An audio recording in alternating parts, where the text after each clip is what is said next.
Most people spend hours staring into the void of their own solitude, hoping to find a specific reason for the heavy silence. We assume that if we identify the source of this hollow feeling, the weight will lift from our shoulders.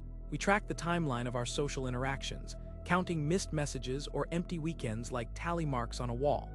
This intense focus creates a strange tension, because the more we study our lack of connection, the more solid and immovable that absence becomes. We are caught in a cycle where our own observation seems to feed the very state we want to escape. Loneliness is like a dim star, because focusing directly on the faint light makes it vanish from your vision.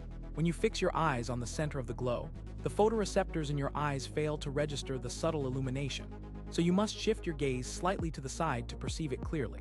This process suggests that observing an internal state requires a soft, indirect approach instead of a rigid analytical stare. If you attempt to dissect your isolation with sharp, logical tools, you only create more distance between yourself and your own experience. The goal is to acknowledge the presence of the feeling without making it the primary object of your investigation. By keeping this sensation in your peripheral awareness, you allow it to exist without giving it the power to define your entire mental landscape. You can hold the reality of being alone while continuing to engage with the world, which prevents the feeling from becoming a stagnant center point that blocks all other activity. Imagine a person sitting in a quiet apartment on a Tuesday evening after a long shift.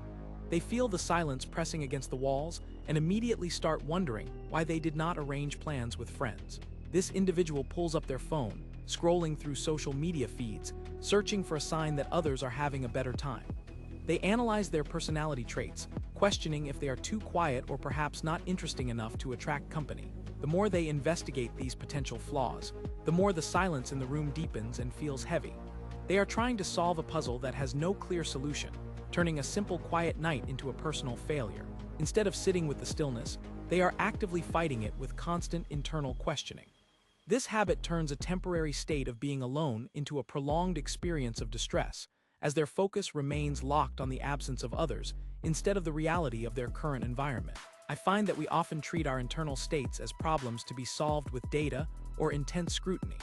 We believe that if we can just name our loneliness or categorize its origins, we will somehow gain control over the sensation. However, this approach often backfires, as the act of constant monitoring keeps the feeling at the forefront of our consciousness. I agree that we must be aware of our solitude while refusing to make it the central focus of our daily existence. There is a distinct difference between acknowledging a feeling and obsessing over its implications.